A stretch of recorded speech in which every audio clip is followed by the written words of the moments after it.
Thank you for tuning in to episode 14 of the Launchpad. Last week, we did a deep dive into some really polarizing players in the Dynasty community. I had Drew and Ian on, and I definitely recommend checking that show out because we talked about a lot of guys that really people don't know what to do with in Dynasty. You know, Tua and DeAndre Swift and these guys that, there are some pretty strong stances on. So we had some really, really good banter last week. And the whole purpose of the show is for me to bring in two guests that have similar interests. And everybody knows Jordan Rains is the IDP Army guy. And then I'm also here with Matt Schauf, who is pretty big into IDP himself. So if you are a seasoned veteran in IDP, or if this is something that you are brand new to, be sure to tune in for the entire show because we are going to go through some good values, some bad values, and then just what it's like to get new into an IDP league. So let me start off with some quick introductions here. We've got Jordan Rains at the IDP Army. I had the pleasure of meeting Jordan just last weekend in Canton. Great guy. We've been connected for a long time. Jordan, let everyone know where they can find your content, your Patreon, and everything else that you're working on right now. Yeah, first and foremost, thanks for having me on, Dave. This is going to be super fun. You guys can follow me on Twitter at 50 Shades of Drunk. I tweet a lot. Some of that is just me talking. Some of that is good football information. You'll have to kind of figure out what that is, though. Check out the Patreon. That is patreon.com/the Army. That's where we have a Discord channel where we just talk all IDP, draft strategy, rankings, debates, pretty much anything and everything, dynasty related stuff, trade stuff. We also have the Ultimate IDP Index, which is like my thought piece, my big project I've been working on for a while. That's pretty awesome. If you guys are new or into IDP for a long time, check that out. And mostly just go to our YouTube channel. Just search the IDP Army. Please go subscribe. We want to hit 1,000 subscribers by kickoff in 12 days, 13 days. So that's like 10 a day. I think we can do it. So if You can do it. Do it right now, you nice person watching, we can get there. So that's me. Let's do it. And then we've also got Matt Schauf with us today, and Matt is over at Draft Sharks. You and I have also been connected for a little while, and you hosted the Draft Sharks Invitational Draft that I got to do this year with some great people. Not too happy with how my team turned out, and I don't think you were either by the reactions on the YouTube page, but that's okay. Maybe it works out better than it looks right now on paper. But why don't you go ahead, introduce yourself to anyone that doesn't know who you are, and let them know where they can find you and what you are working on. Hey, man, it's a 72-team tournament in 6 leagues. If we liked every team, we'd be lying to somebody. So, thanks for having me on, Dave. Matt Schauf, at SchaufDS, SCHAUFDS on Twitter. I do all my stuff at Draft Sharks at this point, handle all the IDP content there. We all throw in on the offensive side of things. That's it. We have all the content needs filled over there that you want. We've got our brand new draft war room that helps you customize our projections to fit your league. So we're there waiting to try to help you win your league is basically my purpose and why I'm doing those things, doing the podcast and coming on to Dave's show. Yeah, awesome. Appreciate you guys making the time today in your busy schedule, being this close to kickoff. It is crunch time for everybody. So I appreciate you guys coming on today, and let's get right into it. I'm cracking up at this first content already, or the first comment that we got already in the chat. We got Davis Ping saying IDP scares me, and I think that's how most people feel about IDP. So we are here to make it a little less scary for you. I just joined my first IDP league 2 years ago, and it really is fun. I feel like right now there's so many analytics and websites out there that it kind of evens the playing field when you're playing fantasy, and throwing IDP in the mix is a nice way to shake it up and just make things a little bit more fun. So the first question I want to start with is pretty simple. When we're drafting, you want your running backs early, you might get a wide receiver or two in the first round, but Jordan, we'll start with you here. What round do you usually start looking at drafting your first defensive players? I usually start looking around round 6 or 7. That's assuming, this is assuming format. So like in a typical redraft, 7 or 8 offensive starters. In an IDP league, I would assume 7 or 8 defensive starters as well. So in that format, I usually get, 6 or 7 of my starting offensive pieces. And then I'm starting to look for my first linebacker in that 7th round. In my most recent drafts I've done, I'm in one that is a redraft league. 2 of them actually. I've taken Joe Schobert, one at like the 701 and one at like the 710, and he's not the first IDP player taken, but he offers a similar value to a lot of the linebackers that go ahead of him, and you can get him a little bit later. You'll see, you're typically in my experience, your first IDP player will usually go in like the 5th, 4th, 5th, even some people will reach that far. But if you wait till 7, 6, 7, 8, you can still get really good guys. And that's kind of where I target. I don't want to go into the double digit rounds without at least 1 or 2 IDPs personally. So And you mentioned Joe Schobert, and a lot of people, that's not a sexy name that like the casual fantasy football player knows, but that's kind of how it is in IDP. You're not always going for the big flashy names. Sometimes a guy like that can really anchor your linebacking core. So Matt, same question to you. Do you kind of agree with that? Is it like rounds 4 to 6? Is that usually where you're thinking of grabbing your first guy?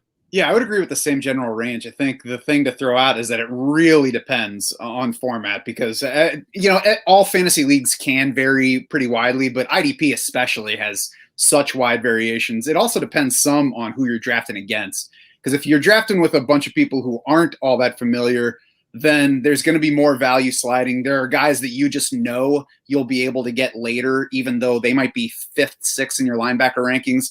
I'm also not afraid to go and say round 5 and take Darius Leonard as the first IDP off the board, depending on the format, because I have some separation between him and the rest of the linebackers. And I also have some more separation between Darius Leonard and the other guys at his position than I have at the top, the guys at the top of the edge position, which hasn't always been the case. When it was the dominant JJ Watt years, he would be the first guy off the board because he was that far ahead of the defensive ends. But now for me, that guy is Darius Leonard. So he'd be the first guy off the board. And then exactly when that happens is going to depend on the format. But right around that round 5, round 6 range, I think in general is a good expectation for where they should start coming off the board. So like you said, there's a lot of variation in IDP leagues from one to another. And some are very basic where you get a defensive lineman, a linebacker, and a D-back, and that's it. And you got 3 guys. Other ones have, you need a safety and you need cornerbacks and you need edges. So why don't you talk us through that a little bit, Matt? What are some of the main formats that you'll see and positions that you'll be drafting on defense? Yeah, so I tend to recommend that if you're fairly new to IDP, you should start with at least 5 spots. Because if you start with just 3, I think that's where people they play it and they're like, well, this is easy. Everybody has a linebacker. There are so many guys. You're just picking a good linebacker on a bad team or whatever. Everybody has, just pick somebody who makes tackles. So I think that's too easy a way to do it. I think if you have 5 lineup spots, say like a defensive lineman, a defensive back, and then 3, it could be 3 flex, could be a linebacker and 2 flex, something like that just requires you to address every position and puts a little bit of depth without making it so deep that it scares off people who aren't dedicated. So if you get to that point, that's, I think, where you start seeing defensive players make sense in those rounds 5, 6. If you're down to 3 players, and especially if it's 1 at each position group, I mean, there's going to be a lot more than 12 valuable guys for a 12-team league. So that's when you can really wait later on. And then once you get experience, if you have a group of people that like it, I mean, you might as well have as many defensive players as you do offensive players. There are more available defensive players in a given game than there are offensive players, because if you look at 11 guys on each side of the ball, 5 on offense are offensive linemen, so we're not drafting them. On defense, every single guy is getting stats to some degree. So there's a lot more available on that side when you're ready to take the full plunge. No, I completely agree. And that's what we did at first when we started, because we had this dynasty league going for a while, and then we did an IDP draft, and we started with 3, and we were like, this is kind of pointless because everybody just had studs at every single position. And it was just kind of coming down to, who was going to get the big play, who was going to have the pick 6, who was going to pick up the fumble and run it for a touchdown. And everybody was doing that. So we definitely added some more spots, and we're at 7 right now, and we're talking about adding more.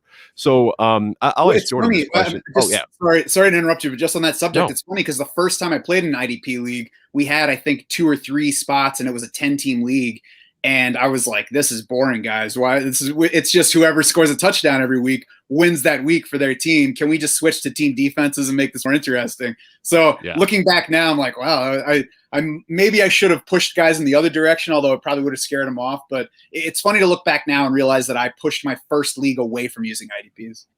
Yeah, it's kind of like when you're coming into a cold pool, and if you dip your toes in there, it's going to be cold, and you're not going to want to jump in. But if you just dive right in, you're going to get used to it really quickly, and that's the way to do it. So, Jordan, I want to ask you this question because Matt talked about having flex players. So, in the IDP leagues that you play in, when you have flex players, are they specific to defense, or do you have flex players that can be either offensive or defensive players? That's a really good question. As far as I know, there's only one platform where you can make like an all flex like that, and I think it's Flea Flicker. They do have that ability, but when you do flex, you do same as you would offensive flex. You still kind of view it as both sides of the ball. So you would have a defensive flex, and that would be any of the defensive positions. Gotcha. So let's talk a little bit about some of the highest scoring positions, which ones are a little bit deeper and a little bit shallower. And I'll start with you on this one, Jordan. So you talked about wanting to get a linebacker early. So linebackers are kind of like the running backs on the offensive side, where they're going to anchor your team, and you really want one of those elite running backs. But they're also pretty deep. So what position would you say is the deepest, and which one is the shallowest in your opinion? There's definitely, I feel like there's a level of debate kind of in the IDP world on this because of the way that the designations are. So in some formats or on some platforms, you have a bigger pool of edge or defensive line players than others. So that can be platform dependent to a degree. And there also has been a move towards, there has been less overall linebackers staying on the field for, 100% of the snaps. We've seen teams moving away from that, playing more safeties. So that has traditionally, linebacker has been the deepest, and I still think it is the deepest. But I also think it's the most important to hit on because, like you said, they really are the anchor of your team. You really want to get, like Matt said, like Darius Leonard is a difference maker on a points per game basis, even in an IDP suppressed league or like one that's big play heavy. It doesn't matter. He does enough to separate himself in any format. So that's why he will usually be your first IDB taken, and he'll usually go 4 or 5. And there's a reason for that because he's going to give you more points per game. So I don't think you can manufacture that same kind of production, but there are linebackers behind him, like you said, less sexy, that can put up similar production. And I want to make sure 1 or 2 of those guys are on my team because that's going to make a big difference. So I'm usually looking for, I'll usually let it slide. Roquan Smith, Joe Schobert, Blake Martinez.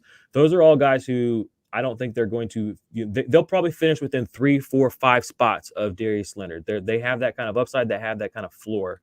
So I want to leave my draft with one of those players. And like I said, preferably for me in an IDP draft, I want to leave my first 10 rounds with 2 linebackers like that on my team, or Jamal Adams as like my first defensive back plus one of those guys. That's kind of how I attack it. It kind of what you're saying, it almost reminds me of quarterbacks a little bit, where you've got your set tier, and like, yeah, Patrick Mahomes is the leader of that tier, but you have to really reach for him, and you'd rather just wait for, Darius Leonard, Roquan Smith or Blake Martinez, who are more the Kyler Murrays and, Dak Prescotts of that elite tier. But I want to ask you the same question, Matt. I mean, which one are you trying to get as early as possible, or which one is a little bit deeper that you feel like you can wait on a certain position? I think it's much flatter at the top of defensive line and DB. Well, first of all, let's talk DBs because that's the position that's the most fungible. I think in all of fantasy, every position included, maybe kicker is more fungible, but DBs are the ones that I wait on the most. If it's getting late in the draft and Derwin James is still there because people are scared off by the injury, I might go grab him. Or, if there's somebody else that I like high in safety territory that's still on the board that I don't think should be, then I might grab him. But that's the position that I'll just wait because I know that I can get a couple of guys that other people are not going to be on, or that there are just enough to suit the whole league and I'm not going to run out. So that's the one position I'm not worried about getting a top talent in.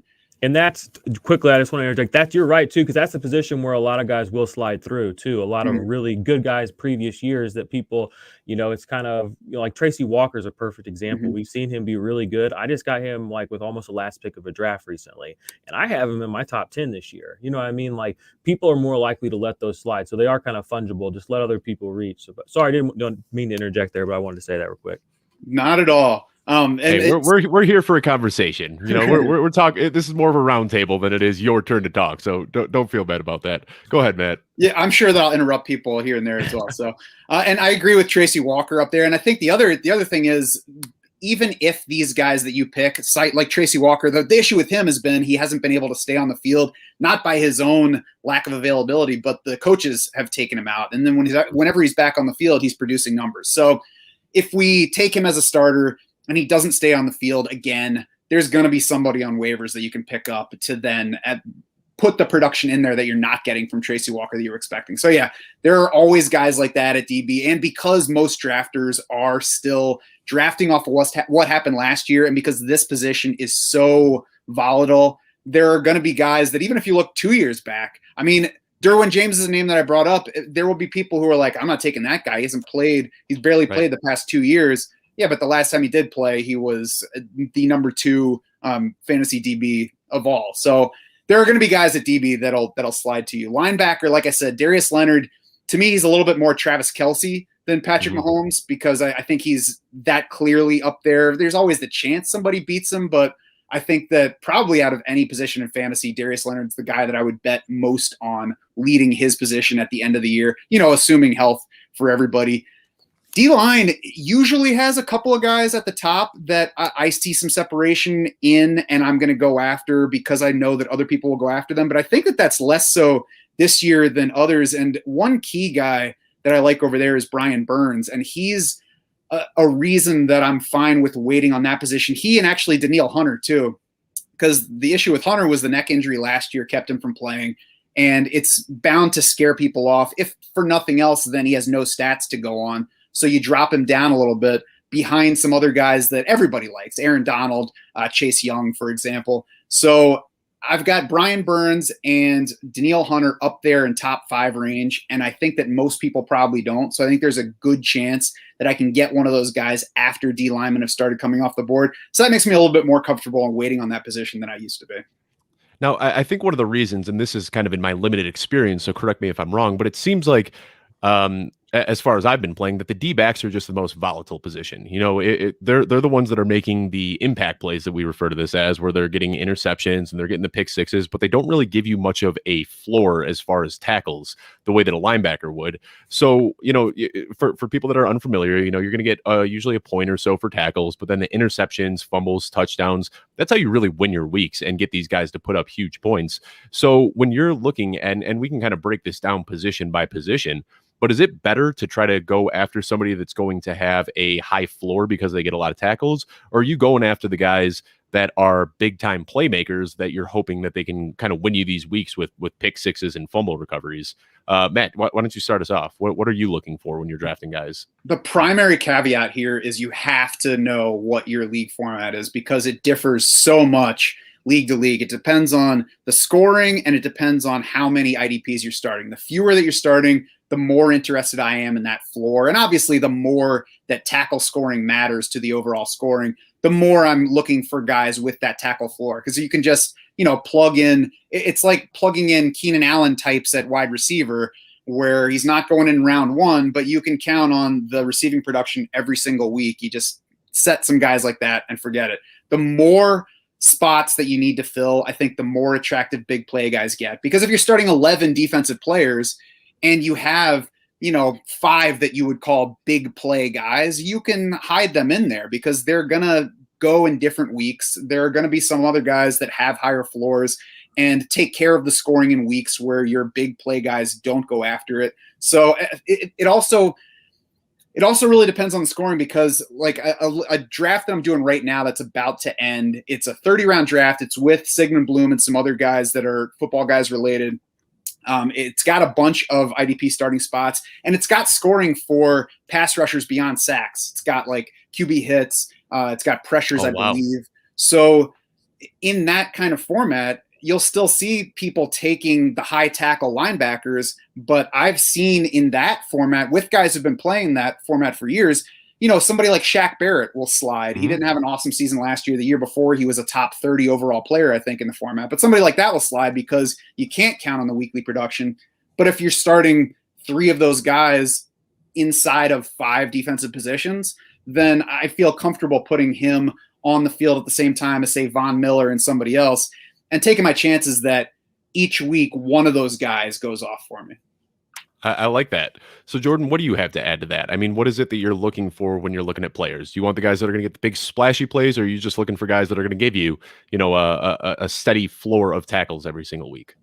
I want them both. I'm looking for players that have the established tackle floor year over year, and then guys who can make big plays. And that can be, behind the line of scrimmage, or that can be in coverage, with the pass deflection, interception, or, like I said, behind the line of scrimmage with the sacks and with the, the tackles for loss. That's kind of why I like Joe Schobert, and I keep bringing him up, but he low key, he can do, he's 3 interceptions each of the last 3 years, I believe, quietly. He gets a couple of sacks every season. So he's making impact plays on both sides of the line of scrimmage. On top of that, he's putting up like 140 tackles. So I'm looking for players that can do both, or players that have shown the ability to do both that are kind of slipping through the cracks.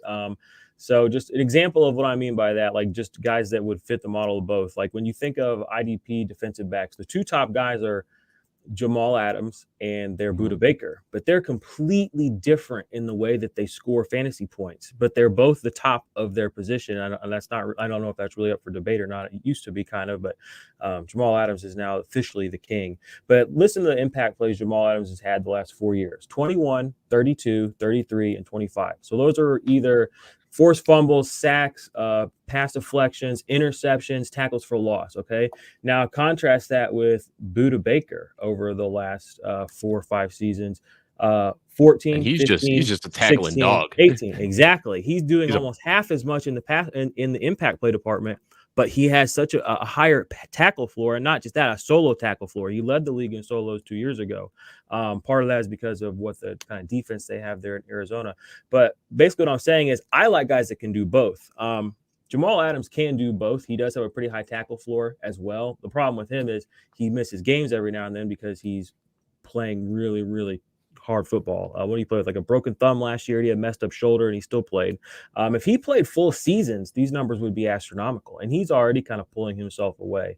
So that just gives you an idea of, when I'm comparing the two and it's like either or, I'm always going to take Jamal Adams over because I see a tackle floor and a huge ceiling. Whereas Budda, he's still number 2, and in some people's minds, he's number 1, but Budda doesn't offer a similar type of ceiling that Jamal Adams offers. So I look for both, and in linebackers, there's other examples of that too. I mean, Zach Cunningham's a perfect example. His impact plays he makes like less than 1 impact play a game, like 13, 13, 13, and 14. That's his career. But he plays like a zillion snaps and he has a zillion tackles. So he always finishes a high linebacker last couple of seasons on a weekly basis and at the end of the season. But then you contrast him with a guy like Eric Kendricks. He does a little bit more in the impact play department, or even like Patrick Queen had 19 impact plays as a rookie. So he already as a rookie has done more in the impact play department on a single year than a guy like Zach Cunningham, who just got like a $55 million deal. So I'm looking for guys that can kind of do both. And that's kind of what I look for. And that's kind of why I even prefer, when you said, which position do I kind of fade? For me, I think the defensive line is more volatile, and I view them more as the tight ends because they have a really low floor. They have a high ceiling because they can have multiple sacks, sure, similar to like a tight end who can have multiple touchdowns in a game. But their floor is really low, and I mean, they could have 2 tackle games with nothing else. They can have zeros, and I mean, I'm talking like literal. Like Aaron Donald last year put up a literal 0. He had another game where he had no tackles. He had 2 quarterback hits. I mean, those are in 2 weeks, in 10 and 11, you had 2 points from Aaron Donald. And that's if you score quarterback hits. So, I mean, they have a floor, like a scary floor, a spooky floor. Basement. Basement. Yeah, Contrast that, though. I mean, he goes off. He had a really big game against Washington when Alex Smith came in. Low-key shade, 44 points, got 5 sacks, everybody loves him, 4 sacks, whatever. So, you can get a 0 or he can get 50. That's scary to me. So that's why I'm more inclined I'm kind of championing this strategy called zero defensive line strategy, where I punt defensive line because there's always guys slipping. Zadarius Smith, JPP. I mean, these guys go as like the 20th, 30th, Sam Hubbard, Trey Hendrickson, defensive line players, and they have similar ceiling, almost identical ceiling realistically as an Aaron Donald. And you can get them 10, 20 rounds later sometimes, and that's not even hyperbole. So I usually try to fade the defensive line position, even though and thank God in Dynasty, I already have a lot of the guys that I love, like Brian Burns, who you mentioned, Montez Sweat. Like I've been snatching them up, so I got them. But in my redrafts, I can't get them because everybody's on them this year. So that kind of hurts. So, Matt, I saw you were about to jump in. What did you have to say there?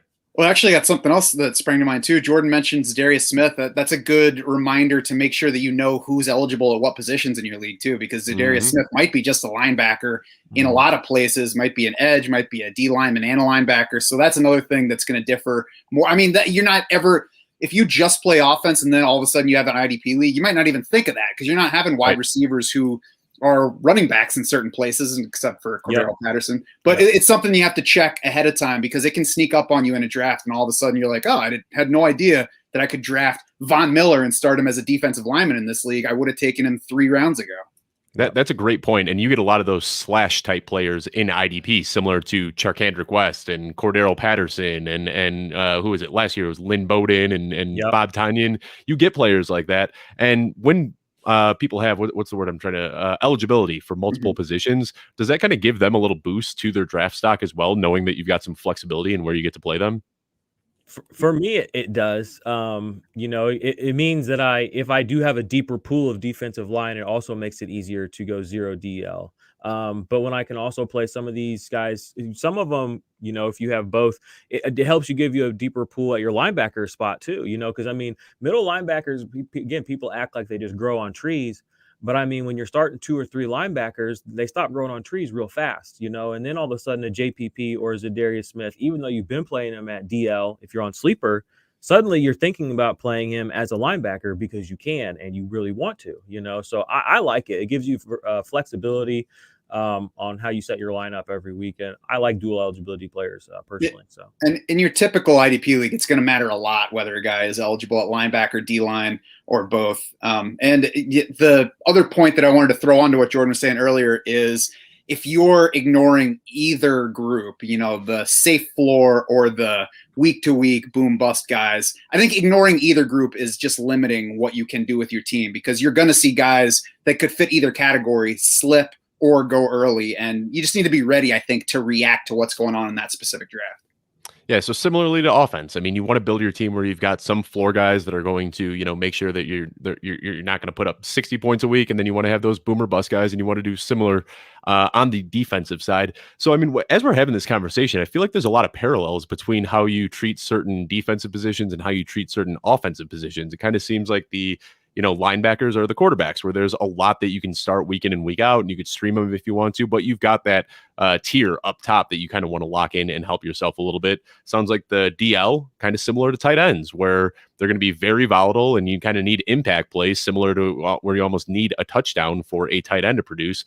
And it seems like there's a lot of parallels here in how you can treat the defensive players similarly to how you would treat offensive players. I want to go to the chat real quick, though, because we got a question in here, and I think this is kind of fun. Which IDP player do you all have a soft spot for? Your favorite, either retired or active? I see Jordan pointing, but Matt, why don't you start us off here? Who is the guy that you have a soft spot for in IDP leagues? Let me start off by saying TJ Watt sucks, but no. Whoa. If you watch football or play IDPs and don't like TJ Watt, then you're lying to yourself or you're a Browns fan.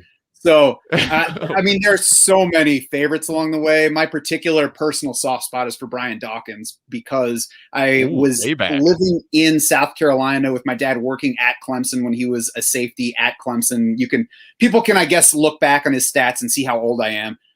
But then we moved to Philly when Brian Dawkins was a safety with the Eagles. I got his autograph there, watched him play for the Eagles. He was a terrific producer numbers-wise in IDP. So I could, watch him, root for him, enjoy his celebration, and get numbers from him in fantasy. So nobody's ever going to touch Brian Dawkins for me.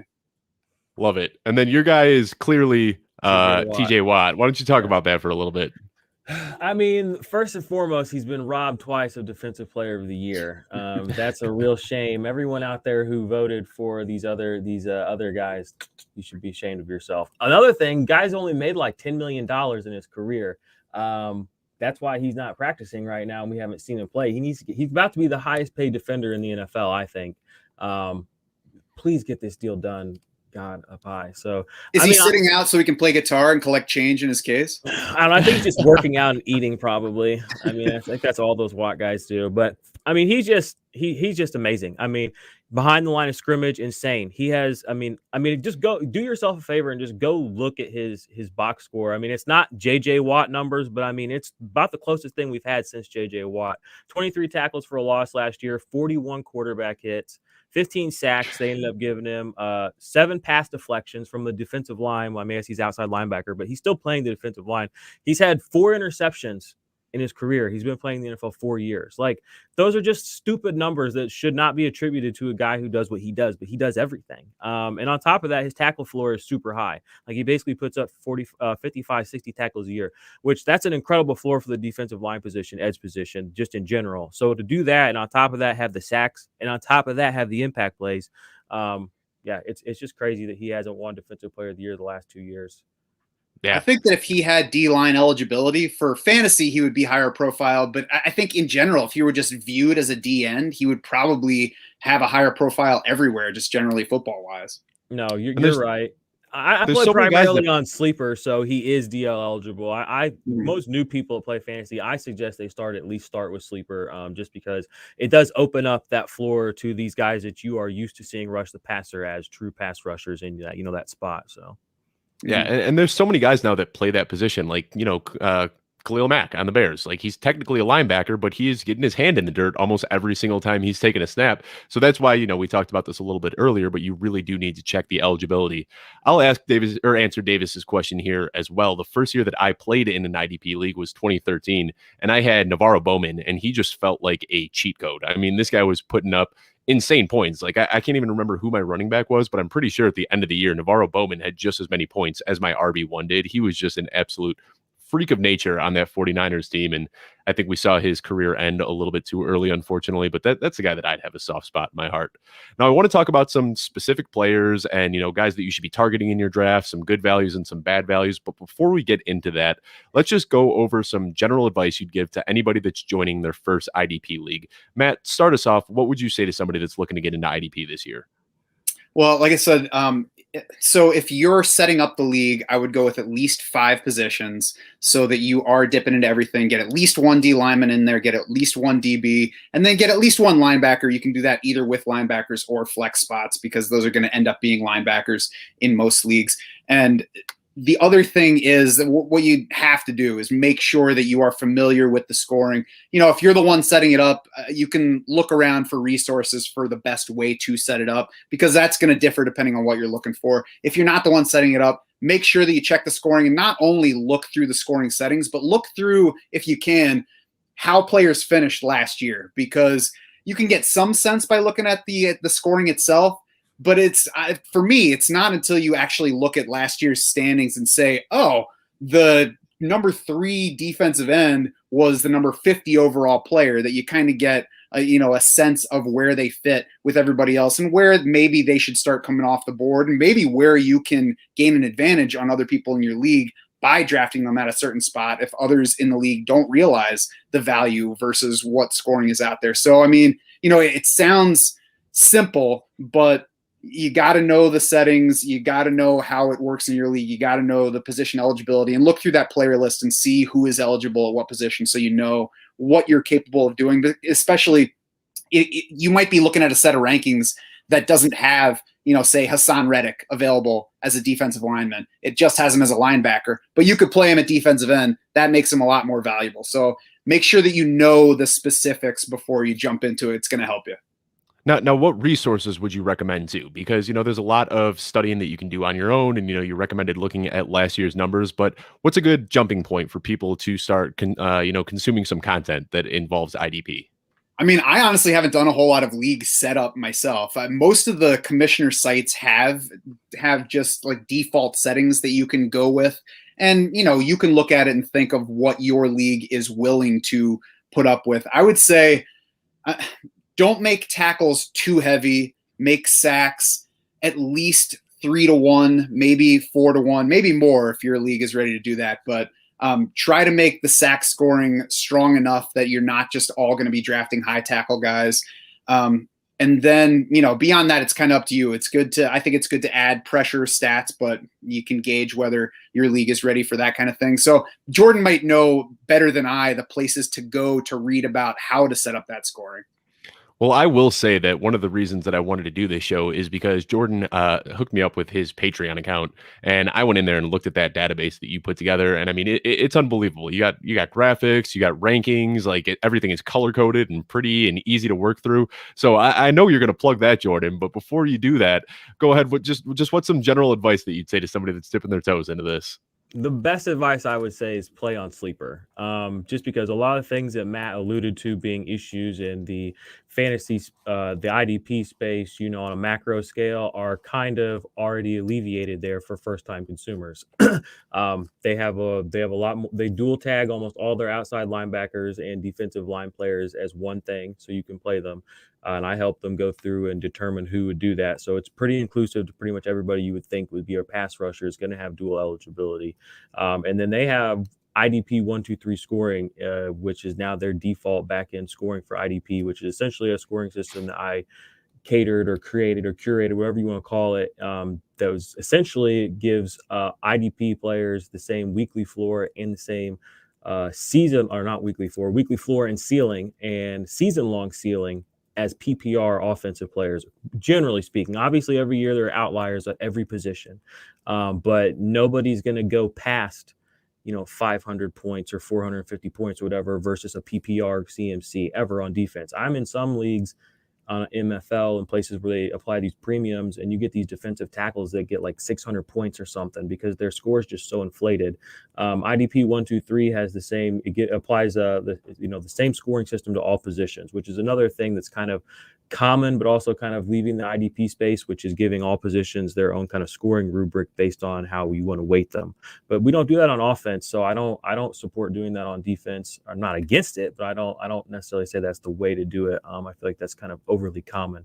So if you play on sleeper, you can't do that. If you tackle's a tackle's a tackle. It doesn't matter if you're a safety, a cornerback, a defensive tackle. It doesn't even matter if you're, Cordell Patterson playing special teams. They'll give you that point as a special teams player on offense.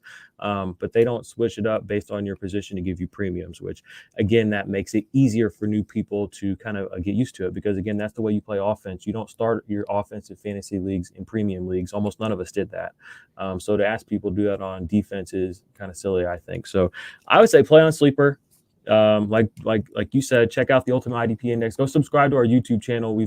I've literally put out 4 shows in the past 2 days. I'm trying to just give everybody no more excuses not to play IDP. Here's all the information you could ever want. It's here to figure out. I want to make it easier. And that's kind of my whole mission, my whole ethos is just simplify it. People like the first comment, I'm scared to play IDP. That's shame on us. That's how I feel about it. So I'm trying to fix that. Yeah, and I think people want to shake up their fantasy leagues. They want to add. Oh yeah, they're looking for the next quarterback high. select. Yeah, they want to do so many different things, and they'll add a second quarterback slot, and they'll do tight end premium, and they'll do all these things. But you mentioned throwing IDP's players in there, and everybody just immediately wants nothing to do with it. That is the best way to shake up your league. You want to add something fun and a new dimension to your league, throw some defensive players in there. But Speaking of, let's get into some specific players. I want to talk about the guys right now. We already talked about the big names. Darius Leonard is going to be a top of everybody's linebacker list. So that's not somebody that we want to say is a great value or anything like that. But who are the guys that if you're going into a league, you can, sneak somebody in a little bit later that you think is a good value? And Matt, start us off here. Who do you think is one of the best values right now in IDP leagues? Man, is there a position you want first? Or you want me to go just by position by position here? Let's go linebacker first. Yeah, let's start with linebacker first, and then we'll do D-backs, and then we can go to the line. Let's start with linebackers. All right, so linebacker, I think that the first guy that's going to be a good value is CJ Mosley, just because people haven't seen him in basically 2 years. He's the main guy for the Jets, and especially now that Jared Davis has gone down for a while. He's going to be out for, it sounds like, half the season or so, at least the first 6 weeks. So CJ Mosley could be in for big numbers. He put up big numbers in Baltimore. I don't think that he'll go as high as he will finish. And then Foye Oluokun is another who is close to him in my linebacker rankings, who I think is going to go later. From what I've seen so far, he's going later than where I have him. Just had an incredibly solid season last year, and not only delivered tackles, but has the big playability, especially in the pass rush. For a team that needs that pass rush help, I don't think that's going to go away. So I think those are 2 early-ish linebackers that can fit as sleeper, upside, whatever guys in pretty much any IDP format. Yeah, I mean, CJ Mosley was an absolute stud a couple of years ago, and so I don't know exactly what happened with him. I'm not that plugged in. Was he just injured all of last year? Because I didn't hear a peep from him last season. He opted out last year, and then the year before he suffered a groin injury, I believe it was in week 1, and then I think he came back. He tried to come back and re-aggravated it, and that was it. Yeah. Yeah. So if you're going the CJ Mosley route, I have a feeling I'm going to guess who your value is going to be for defensive back as well. If you're trying to, take advantage of the recency bias and get an absolute stud who's missed a couple of years, I think I know where you might be going with that. But Jordan, let's hear your linebackers. Who are the guys that you think right now are just the best values out there? My number one guy is Tremaine Edmonds. He went from kind of being overvalued in the IDP, realms, I thought, to kind of being undervalued now. Basically to cite my tiers, kind of how I have guys as an elite linebacker one, I look for 130 plus tackles and then 20 or more impact plays. And I just adjusted that for the 17 game season, and he's hit that impact play threshold 2 times in his career, but it was not last year. People forget he hurt his shoulder at the very first week of the season last year. And he played tentatively, and it showed. He ended up racking up the second most tackles of his career, played plenty of defensive snaps, but his impact plays were down tremendously, 23, and then last year he dropped by almost 2/3. He was just down to 8 impact plays. So I think if he can pull it all together this year, get his impact plays to stay there or even go a little bit up, from that 23 as he had as a rookie and a sophomore, and then you can put his tackles up just a little bit higher, just a smidge higher, which he has had a pretty lowish tackle floor the last couple of years, but I think he can get higher. I just have a feeling that he's going to take that step forward this year, especially with the extra game. All he needs is 10 more tackles. He could be somebody that's a linebacker one, and I have written here, I'm in a IDP experts league with some people, Draft Sharks is in there. I don't know if you're in there. IDP Sharks. Gary's in there. It's one of Gary's leagues that he puts on. Bob Harris, a few other people, and he went as linebacker 20, which to me is kind of crazy because last year people were kind of upset that I had him outside my top 10. I remember kind of getting into Twitter stiffs with people. So it's interesting that he's fallen off that much without taking into context the fact that he does have these injury issues. So kind of sounds like the Mike Williams of IDP, huh? Showed some flashes early in his career, battled through some injuries, but still got that sky-high ceiling. Let's pivot to D-line now, Matt, and I want to hear who the guys are that we should be looking for. If you don't want to go out and get one of those elite options, who are some of the guys that you're looking to draft at the defensive line? Well, I do think up high, Brian Burns and Danielle Hunter are going to be values for where they're going, but that's still high. Jordan mentioned Sam Hubbard. He's somebody that's going to slip because he's not exciting, but especially if tackle scoring helps you. I mean, Sam Hubbard is that guy who's going to give you 4 tackles plus every week and just have the floor, and he's bound to get a sack here or there. They just extended him, so obviously the Bengals like him. A little bit further down, I think Chris Jones, his position change could scare off some people, for people who are aware of it, and for others might just see him as a defensive tackle, but the Chiefs are excited about him. Chris Jones seems like he's going to be able to handle more work on the edge, and they're trying to set him up to get more sacks. A couple years ago, the guy challenged the league sack record, so we know that he's capable of getting to the quarterback from wherever he is. So Chris Jones, I think, is somebody to watch and see if he slides past where he should be. He's number 12 in my rankings that I'm looking at right now. And then a couple other guys. What is staying on Chris Jones for a second? What's the positional change that you're talking about? Because is he not playing defensive tackle this year? Well, it's a little bit nebulous. So they're trying to play him more on the edge. It sounds like they're going to try to play him more at defensive end than defensive tackle. But there's also that open door where he has said that Steve Spagnuolo might differ his role based on opponent. So there might be weeks where we see Chris Jones more inside. There might be weeks where he's more outside. It might depend on who's healthy around him and who's playing well around him. So he's versatile. They want him to play more on the edge this year. We'll see exactly how much. And of course, that's raising the question of where we should have him designated on my fantasy league as D end or D tackle at this point. Yeah, that would be fun, man. That would be a big boy coming off the edge if they move him out there. That would be a lot of fun. Didn't mean to cut you off, but I wasn't aware of that position change and just wanted to. All right, who else you got, Matt? Yeah, absolutely no offense. Feel free to cut me off at any point. I have 3 kids, so I get cut off all the time. Oh my God, yeah, shit. a couple other guys: Hassan Reddick, Yannick Ngakoue, and in this case, it's 2 players that I wasn't necessarily excited about, but they both land in situations where they should get opportunity. They both have shown their talent. Hassan Reddick, it took a while. He finally had a breakthrough type of year last year. It was driven by one big week, but there's at least playing time opportunity in Carolina, and I think he's going to be going late enough that if he doesn't pan out, that he's not hurting you. Yannick Ngakoue, similar. last year was a terrible year for him, but he got traded twice. I mean, he was spent a lot of time sitting out in Jacksonville. Then he got traded to Minnesota. Then they traded him to Baltimore. He said it didn't really fit his style, how they had him playing in the defense. Now he's with the Raiders. They clearly believe in him. He should be a primary edge rusher there, get plenty of opportunities, has the high sack upside, low tackle floor. So if tackle scoring really matters in your league, then Yannick Ngakoue is definitely not going to be a strong option, but he's the kind of guy that you pair with somebody like Sam Hubbard, or if you're playing 3D linemen in a deeper league, you get two that you can rely on, and then Yannick Ngakoue can give you, 2 sacks and a forced fumble any given week.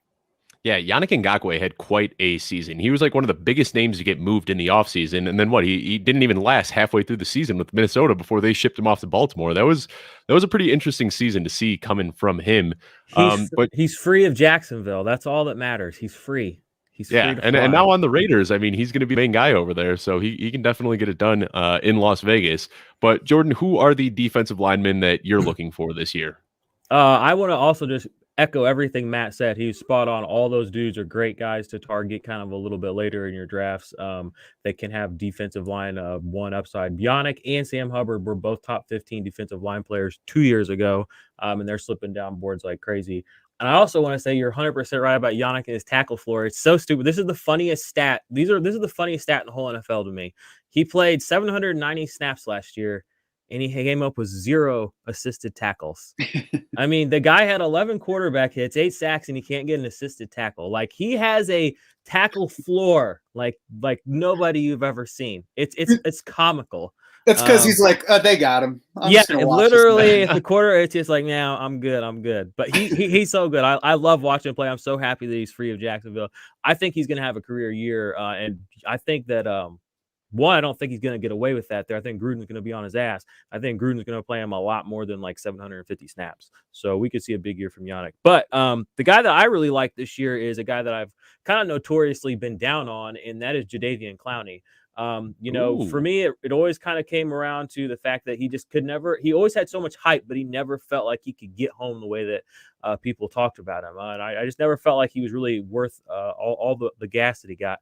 Last few years, his tackle floor has been lower than early in his career. 19 tackles this last year, but he did miss some time. He's missed time the last 3 seasons, actually, but he's been under 50 tackles, so I don't like that. And the sack total, he had a 0 sacks last year. It's been pretty low. But when I went and really dug into what he does on the field as an impact player, he does do a lot. And on a per snap basis, still trending down the last couple of years. But again, that he's been missing games. But 29 in 2017, again, that's without getting double-digit sacks. 22, 19, and then last year 9.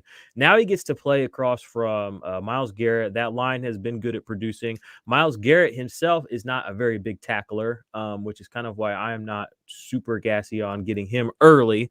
But I think that there's a world where the Jadeveon Clowney could potentially, outscore Myles Garrett this year. I'm not saying that's going to happen, but we saw last year, people won't know this probably because they don't play IDP, but Montez Sweat outscored Chase Young last year and he played 100 less snaps. So the guy across from the guy is still a guy that can do stuff. He's still a guy in his own right. So don't sleep on Jadeveon Clowney. And that's coming from a guy who's been telling people to sleep on him the last couple of years. I'm in now because he's dirt cheap.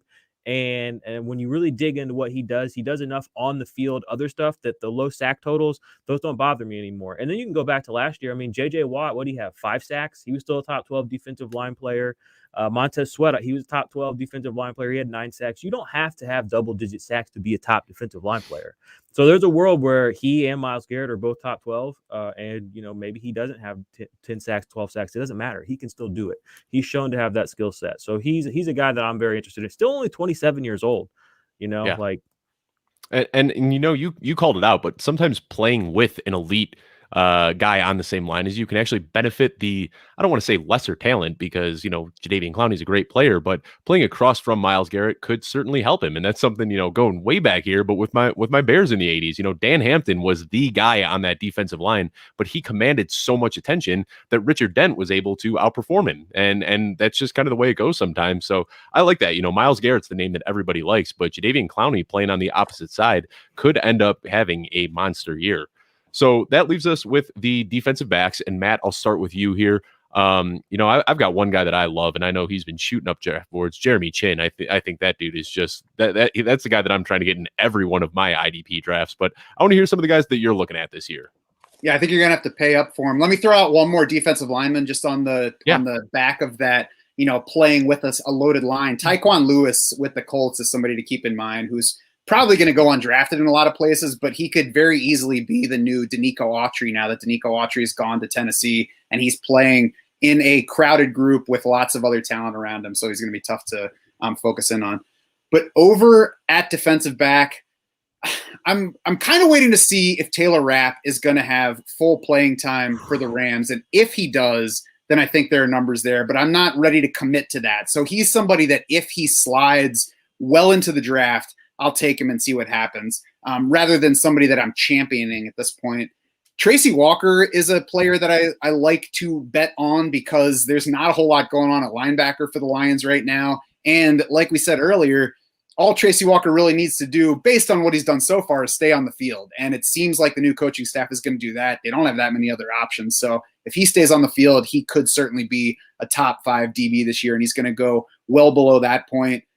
Donovan Wilson in Dallas is a similar guy. I mean, at this position, it's really more so guys that I can see the production path for that are around later in the draft than guys I think that I have ranked much higher than where they're going in most drafts. So a lot of the times it's seeing who slides past where I expect them to go. And sometimes I'm surprised by it. Like I haven't expected to find Jonathan Abram around later in drafts, but he's been sliding a little bit longer than I would have expected. So he becomes a value. I think Malcolm Jenkins has a chance to slide. He could become a value. If either Washington guy slides, he could be a value. So for me, this position is a bit more about scooping value than targeting specific players. I like that. Jordan, who are the D-backs that you're looking to get a little bit later on in the drafts this year? Later guys I like to target, Kari Willis from the Minneapolis Colts, strong safety. He had 85 tackles last year, 13 impact plays on 14 games. Those are strong numbers for a defensive back that you're going to be able to get much later, probably the 20th, 30th defensive back off the board, somewhere in that area. Deshaun Elliott is another guy. I just put a video up on our channel the other day. He's one of my all-time favorite sleepers just at any IDP position coming into this year. Free safety, so he's going to get kind of shit on by certain people in the IDP world, but he blitzes, and Harbaugh likes to get pressure from all of his defensive backs. So I'm very bullish on all those guys, even the corners. And then Marcus Peters, man, he doesn't blitz as much, but he's got such a track record of coming down with the ball. I think he's led the league in interception return yards like 4 years, and he's been in the league, 6, 7. So they just have a crazy defensive back situation there, where they're all game, in my opinion. So those are the two primary guys. So I like Deshaun Elliott and then Kari Willis. All right. Now, we talked about the guys that are going to be good values, but there's also guys that are traps. And, we got about 8 minutes left here, so let's kind of go rapid fire through these. Let's do one at each position, and we'll do the same thing. Who is the linebacker right now that you don't want to draft given his ADP? Jordan, who's the guy you're avoiding there? I'm just gonna say Fred Warner. I'm just kind of notorious as a Fred Warner hater, but he's one of these guys that he's a really good NFL linebacker because he gets a really good coverage grade, stamp of approval from PFF every time he shows up. The commentators love talking about him. But his tackle floor is pretty low for a middle linebacker. I don't think he's ever eclipsed 130. That's not what I want from a guy who's going to be my linebacker one. And if you go back to just last year, people will tell you they loved having Fred Warner on their team, but that's a bold-faced lie because he scored 25% of his fantasy points in the whole year in week 16 and 17. Week 16, he had like a 40-something point game. In week 17, which you don't even play fantasy, he had like another huge game where he had like multiple sacks. And the reality is, up until that week, he was like linebacker 38, 36, something like that. So he's still a back-end linebacker one in most of your drafts. I'm out. That's too much for me. The caveat for that is Robert Saleh's gone, so maybe he just starts eating more tackles. So yeah, I saw Matt raise his eyebrows a little bit there. That's a spicy take. Everybody loves Fred Warner, but who is your guy, Matt, that you just think is a little bit too rich this year at linebacker? I would say in a similar vein, it's Eric Kendricks because he outscored last year what he's been doing other recent years. And kind of similar to Fred Warner, it's like if he does have a big year this year, you wouldn't be like, where did that come from? But just looking at what history has said, he's more likely to fall back down from what he did last year than to repeat it. And Micah Parsons might be climbing a little bit right now. There's a bit of buzz about him. I know he's an exciting player. I'm not sure what the playing time is going to look like among the Dallas linebackers yet, because there was some talk about how it's Micah Parsons and Keanu Neal as the starters, but that first team also mixed in a lot of Jalen Smith and Leighton Vander Esch still in that last preseason game. So we'll see if anything changes the next one. We'll see if any of those guys get traded or whatever, but I'm a little bit wary of Micah Parsons versus the buzz at this point. I would rather take Zaven Collins or Willie Gay Jr. for looking at, rookie to second year linebackers. Yeah, and that Micah Parsons pick kind of confused me a little bit just because Leighton Vander Esch is there and he's done a great job. And I don't think that they're just going to suddenly relegate him to the bench, are they? I mean, he's still going to have a pretty heavy role in that on that defense, right? I mean, his issue is the neck injury, and I think he's probably done after his rookie contract because they already turned down the 5th-year option, which I think is next year. So I think he's done at the end of this season unless he does something special, and he's been unavailable at times over the past couple of years. So I think that they're saying Micah Parsons is definitely our guy, and we'll see what happens otherwise. Got that big Mike Allstott neck roll back there and can't even protect him, unfortunately. Jordan, let's go to you for defensive lines. Who's the guy right now that's a real sexy name that you're just kind of out on? Oh, this is gonna get me canceled, but it's everybody's two favorite defensive line players. The NFL media, big NFL media's two favorite defensive line players, Aaron Donald and Myles Garrett. Both of them have never hit 50 tackles in a season, and straight up and down, you can't be my first defensive line player if you can't get at least 50 tackle floor.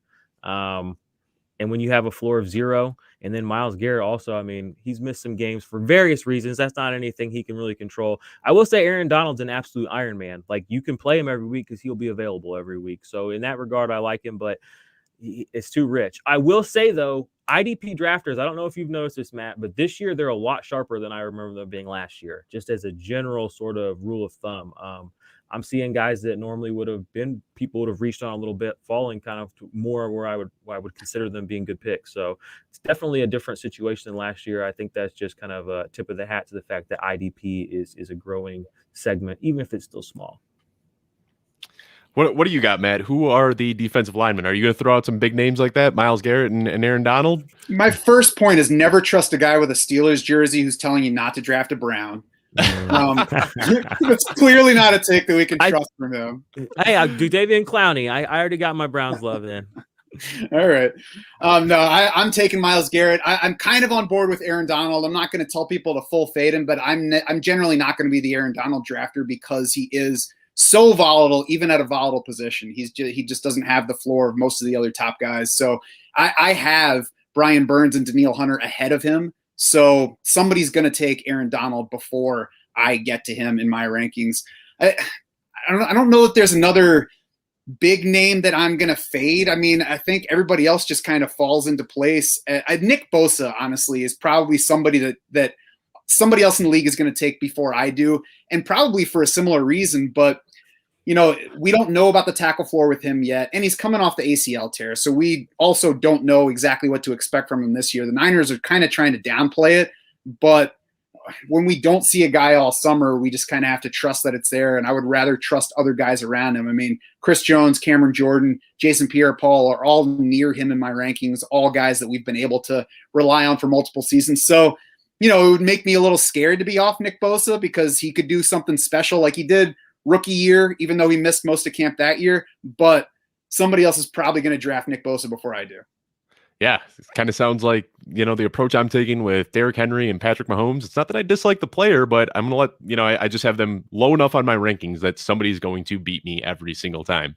All right, last one I want to talk about here, defensive back. Let's make it quick. Jordan, give me the defensive back that you are a little bit lower on the consensus and a quick reason why.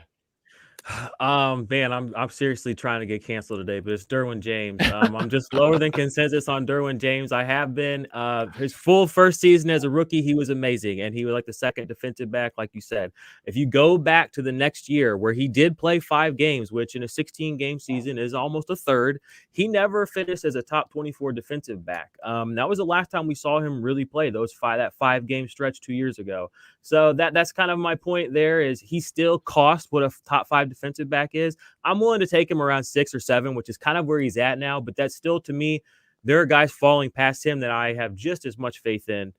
So I'm usually willing to punt Derwin James. So that one hurts for me to hear. I'm a big Derwin James fan, but Matt, who is the defensive back that you are lower on the consensus this year? Go ahead and take Derwin. Look, I was going to say, it also looks like you might have a quick rebuttal to the Derwin James one. I'm sure. Yeah, go ahead and take Derwin James after Jordan passes on him, because those 5 games that he's talking about came after he missed most of the season with a broken foot. So I'm going to go ahead and throw out those results. I mean, maybe Derwin James doesn't do it this year, but there have been nothing but highlights coming from him in camp, and it sounds like he's good physically. So he's somebody that I'm betting on because he has upside in every single category here. He's a guy who could just blow away the position and finish Darius Leonard ahead of the safeties by the end of the year. And if he doesn't, I can find somebody else to be in his place. I mean, every year I think the answer here is to take whoever finished much higher at the top of the rankings last year than he did the year before and forget about him the next season. It was almost Jamal Adams for me, but the Seahawks had him rush the passer even more, so I'm sticking with him.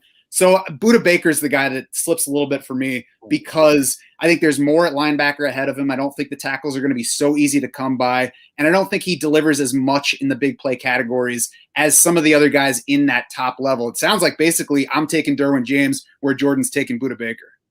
Hey, I love this. And this is what I like talking about, where you got to fade those top guys, because I saw a lot of side-eyeing and eyebrow raising from both of you here. You know, those aren't easy ones to talk about.